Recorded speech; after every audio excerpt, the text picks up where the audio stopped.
భక్తులందరికీ నమస్కారం అండి. దేవి అనుగ్రహం ఛానల్కి స్వాగతం. దుర్గమ్మ యొక్క ఆశీస్సులు మనందరిపై ఉండాలి అని చెప్పి మనస్ఫూర్తిగా కోరుకుంటూ ఈరోజు వీడియో స్టార్ట్ చేస్తున్నాను ఫ్రెండ్స్. ఇక ఈరోజు వీడియోలో మనం చూడబోయేది ఏంటి అంటే, దుర్గమ్మ ఈరోజు మనకిచ్చేటువంటి సందేశం. ఒక వ్యక్తి ద్వారా నీకు శుభవార్తను పంపిస్తున్నాను బిడ్డ, తప్పకుండా శుభవార్తను అందుకొని సంతోషంగా ఉండు. ఈ శుక్రవారం రోజున నీకు పంపేటువంటి ఈ శుభవార్త నువ్వు చాలా చాలా ఆనందించేటువంటిది. నీ జీవితంలో గొప్ప మార్పును తీసుకురాబోతుంది. కాబట్టి దుర్గమ్మ పంపినటువంటి ఈ శుభవార్తను ఎట్టి పరిస్థితుల్లో కూడా వదులుకోకుండా ఖచ్చితంగా నువ్వు విని తీరాలి బిడ్డ అంటూ దుర్గమ్మ మన కోసం తీసుకొచ్చిన ఈ సందేశాన్ని వినే ముందుగా మన ఛానల్ని ఫస్ట్ టైం చూస్తున్నట్లయితే ప్లీజ్ సబ్స్క్రైబ్ చేసుకోండి ఫ్రెండ్స్. వీడియో నచ్చితే కనుక లైక్ చేసి సపోర్ట్ చేయండి. ఇక వీడియోలోకి వెళ్ళబోయే ముందుగా ఒక్కసారి మనకు బాగా తెలిసిన గురువుగారండి, శ్రీ వారాహి అమ్మవారి జ్యోతిషాలయంలో జ్యోతిష్యం చెప్తున్నారు గురూజీ సుబ్రహ్మణ్యం రాజు గారు. Contact number 9989794560. ఈ గురువుగారు ఎలాంటి సమస్యనైనా సరే ఇట్టే పరిష్కరించేస్తారు. ఫోన్ ద్వారానే మీకు సమస్యకు పరిష్కారం అనేది చూపిస్తారు. కాబట్టి నమ్మకంతో గురువుగారికి కాల్ చేయండి. నెంబర్ 1 స్త్రీ పురుష వశీకరణ స్పెషలిస్ట్ గురూజీ సుబ్రహ్మణ్యం రాజు గారు. భార్యాభర్తల మధ్య కలహాలు రావటం, ప్రేమించుకున్న వాళ్ళు దూరం అవ్వటం, మనశ్శాంతి లేకపోవటం, శత్రుపీడ, నరఘోష, నాగదోషం, శత్రు ప్రయోగాలు, ఆరోగ్య సమస్యలు, ఆర్థిక సమస్యలు, మానసిక సమస్యలు, కుటుంబ సమస్యలు మరియు ఎటువంటి సమస్యలకైనా సరే శాశ్వతమైన పరిష్కారాన్ని అయితే గురువుగారు చూపిస్తారు. గురూజీ సుబ్రహ్మణ్యం రాజు గారు. తప్పకుండా గురువుగారిని కాంటాక్ట్ అయ్యి మీ సమస్యకు పరిష్కారం చూపించుకోండి. జై వారాహి అమ్మ. ఇక వీడియోలోకి వచ్చేస్తే, బిడ్డా, ఈ శుక్రవారం రోజున ఈ శుభవార్త విన్న తర్వాత నీకేమనిపిస్తుంది? నీ ముఖంలో చాలా సంతోషం కనిపిస్తుందమ్మా. అలాగే నిరాశ తొలగిపోతుంది. నీ కలలన్నీ కూడా నిజం కాబోయే రోజులు అతి దగ్గరలోనే ఉన్నాయి. నీ మనసు ఎంతో బాధ ఉంది కదా, నువ్వు ఎంత మదన పడిపోతూ ఉన్నావో, దేని గురించి ఆలోచిస్తూ ఉన్నావో, ఈ మాటలన్నీ కూడా ఈరోజు ఈ దుర్గమ్మ మాటల రూపంలో నువ్వు తప్పకుండా ఈ సందేశం రూపంలో ప్రశాంతంగా ఆలకించి చూడు. తప్పకుండా నీ దుర్గమ్మ నీకు సంతోషాన్ని కలిగించే శుభవార్తనైతే రేపటి శుక్రవారం రోజున నీకు అందించబోతున్నాను. తప్పకుండా నువ్వు ఎట్టి పరిస్థితుల్లో కూడా వదులుకోకుండా ఈ శుభవార్తనైతే వినిబిడ్డా. నేను నీ బాధను వింటున్నాను, నీ కష్టాన్ని చూస్తున్నాను. నీ బాధను ఎప్పుడూ కూడా నేను ఇలా చూస్తూ ఊరుకోనమ్మా. ఏది కూడా ఈ దుర్గమ్మ చూస్తూ ఊరికే ఉండదు. ఏదో ఒకటి చెయ్యాలి అని పరితపిస్తూ ఉంటుంది. కాబట్టి రేపటి రోజున నీకు అతి ముఖ్యమైనటువంటి వార్త, ఒక వ్యక్తి ద్వారా వచ్చే ఆ వార్త నిన్ను చాలా చాలా ప్రశాంతంగా ఉంచుతుంది. నన్ను నమ్మి నాపై భారం వేసి నేను చెప్పేటువంటి మాటలను ప్రశాంతంగా ఆలకించి చూడు. మనిషిని అవసరం అనేది ఎక్కడికైనా కానీ నిలబెడుతుంది కదా. ఒక ఆవేశం అనేది మనిషిని ఎక్కడికైనా కానీ పడగొడుతుంది. అది ప్రేమలోనైనా కానీ పగలోనైనా కానీ నిజాయితీగా బ్రతికేటువంటి ప్రతి మనిషికి కూడా ఈ కపట సమాజంలో ఎప్పుడూ కూడా కష్టాలే ఎదురవుతూ ఉంటాయి. అబద్ధాలాడుతూ ఎదుటి మనుషులను మోసం చేసే వారికి ఎక్కడ అందరూ కలిసి అందనమెక్కిస్తూ ఉంటారు. ఎన్ని అడ్డంకులు వచ్చినా నమ్మిన ధర్మాన్ని విడిచిపెట్టకుండా నీవు నిలబడ్డావు.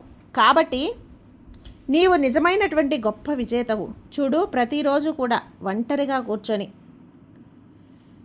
నువ్వు భగవంతుడిని అడుగుతూ ఉన్నావుగా, నా గురించి నిజంగా ఆలోచించేవారు అసలు ఎక్కడైనా ఉన్నారా అని.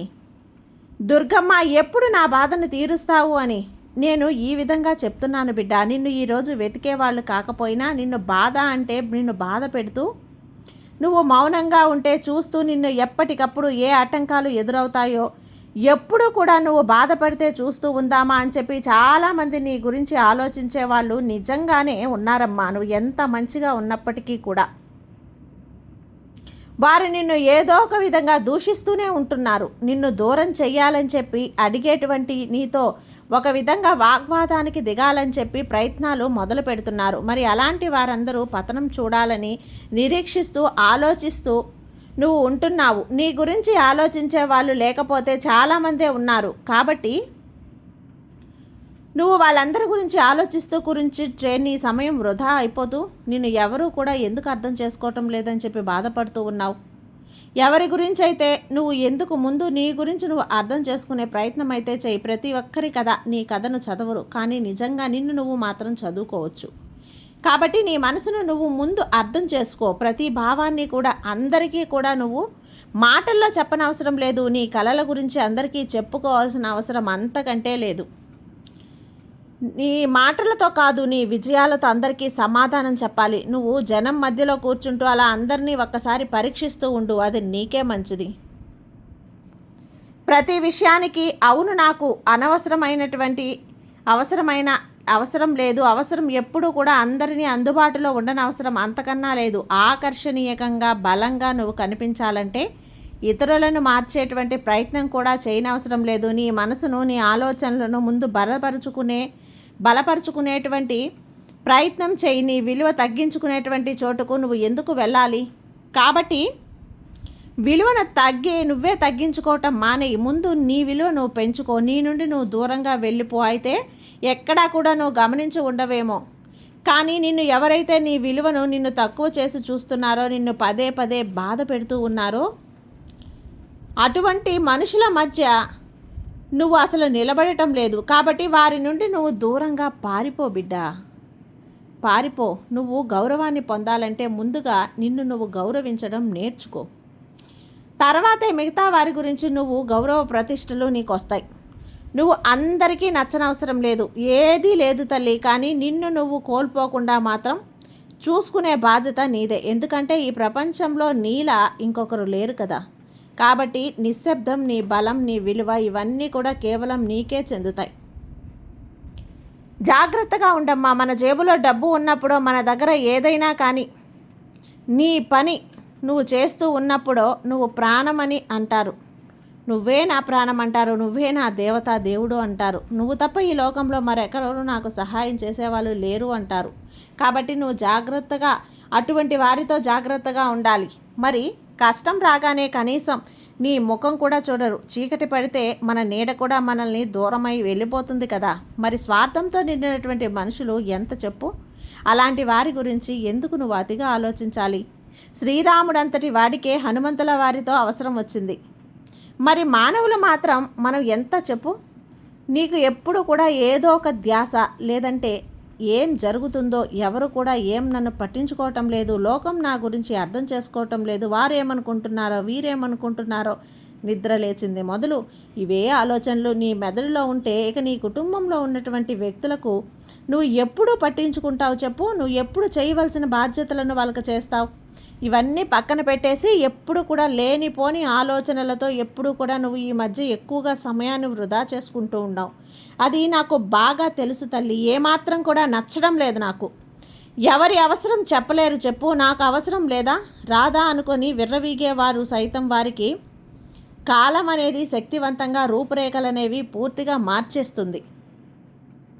అలాగే చేతి రేఖలను కూడా మార్చి చూపిస్తుంది. ఆ అవసరం ఎలా వస్తుందో అనేది కూడా వాళ్ళకే తెలుసు. కాబట్టి అలా వస్తూ చూస్తూ ఉండు. కుటుంబం కోసం నీ కలలను అగ్నికి ఆహుతి చేసి నీకంటూ కూడా ఏది మిగిల్చుకోకుండా, ఎటువంటి కుళ్ళు కుతంత్రాలు లేకుండా అందరూ కూడా నా వాళ్ళే, నా చుట్టూ ఉన్న వాళ్ళే, నా వాళ్ళందరూ కూడా నా మంచి కోరే వాళ్ళే అనుకునేటువంటి ఆ పిచ్చి భ్రమ నుండి నీవు కాని లోకం తీరు వేరేలా ఉంది.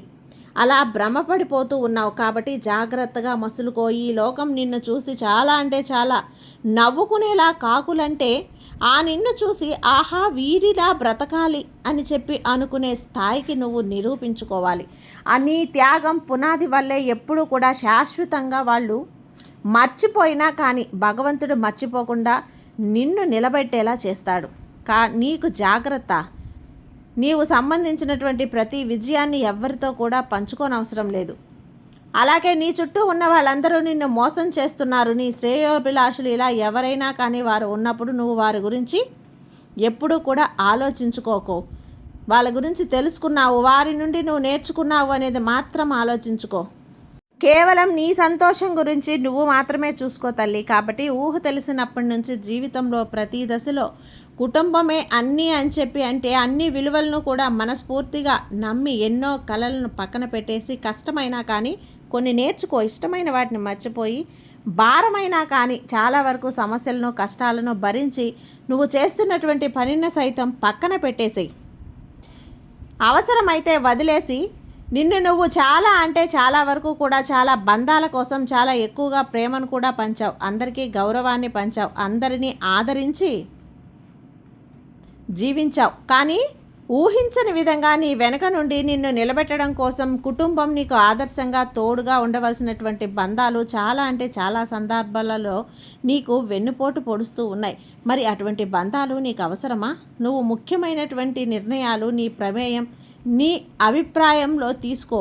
ఒక్కసారి నీకు తెలియకుండానే నువ్వు ప్రధానం ఇచ్చుకోకుండానే మరెవరికి నీవు నీ కుటుంబం గురించి విషయాలు కానీ నీ మనసులో ఏర్పడినటువంటి అభిప్రాయాలు కానీ మూడో వ్యక్తికి అలాగే మరొక బంధానికి చెప్పుకోని అవసరం లేదు బిడ్డ. నీకు ఒక వ్యక్తి ద్వారా ఒక శుభవార్తనైతే పంపిస్తున్నాను. సంతోషకరమైనటువంటి శుభవార్త. అంటే నీకు ఎంతో ధైర్యాన్ని అందివ్వాలని, మంచి మాటలను, అలాగే ఈ దుర్గమ్మ నీతో చెప్పాలనే ఉద్దేశంతో నీ మనసుకు ప్రశాంతత కలిగివ్వాలని, ఎవరు లేకపోయినా సరే ఒక తల్లిగా నీకు ఒక ధైర్యాన్ని అందించేటువంటి శ్రేయోభిలాషిగా, ఒక స్నేహితురాలిగా నువ్వు ఏ బంధంతో అయితే పిలుస్తావో ఆ బంధానికి నేను నీకు ధైర్యాన్ని ఇవ్వడానికే ఈరోజు నీ ముందుకి ఈ సందేశం రూపంలో వచ్చాను బిడ్డ. నన్ను నమ్మమ్మా. నీ చుట్టూ ఎందరు ఉన్నా నువ్వు ఒంటరివి కాదు. ఎందరు నిన్ను మోసం చేసినా నువ్వు ఎప్పటికీ ఒంటరివి కానే కాదు. నిజంగా నిస్వార్థంగా ఎటువంటి స్వార్థం లేనటువంటి ఒక మంచి పరిచయం, ఒక బంధం నీకు తప్పకుండా ఏర్పడుతుంది. రేపటి రోజున నీకు కలిగేటువంటి ఆ పరిచయం తప్పకుండా నువ్వు ముందు ముందు రోజుల్లో ఎన్నో సందర్భాల్లో నీకు ఆ సాహిత్యం అనేది చాలా అద్భుతంగా ఎన్నో రోజులుగా ఎన్నో పనుల్లో నీకు ఒక మంచి బాధ్యత, ఒక ప్రేమ, ఇలా ఏదైనా కావచ్చు, నీ జీవితంలో కొన్ని సంఘటనలు అయితే జరగబోతున్నాయి తల్లి. అవి నిజ స్వరూపాలు, వారి స్వరూపాలు అనేవి ఇప్పుడే కదా బయటపడతాయి. మొదట అవి నీ కొంచెం బాధని ఇచ్చినా కానీ నీ జీవితాంతం కూడా నువ్వు పడవలసినటువంటి బాధను దూరం చేశాయి. కాబట్టి ఎప్పుడైనా కానీ నిజం తెలుసుకో. ఎవరు ఎలాంటి వ్యక్తిత్వం కలిగి ఉంటారు అనేది ఇప్పటికైనా తెలుసుకో అమ్మా. ఇప్పటికైనా తెలుసుకొని నీకు నీ జీవితంలో నేను పంపించబోయే ఆ వ్యక్తి ద్వారా వచ్చే సందేశం, శుభవార్త ఏంటి అనేది తెలుసుకొని ఆ తర్వాత నువ్వు నాకు ధన్యవాదాలు చెప్పు. ఈ దుర్గమ్మ ఎప్పుడూ నీ కోసమే పనిచేస్తుంది. నా బిడ్డవైన నువ్వు సంతోషంగా ఉండాలి అనేదే ఈ దుర్గమ్మ కోరిక బిడ్డ. ఇక ఈ అమ్మ మీద నీకు నమ్మకం ఉంది కదా, ఉంటే ధైర్యంగా ఉండు, సంతోషంగా ఉండు బిడ్డ. సర్వేజన సుఖినో భవంతు. జై దుర్గమ్మ.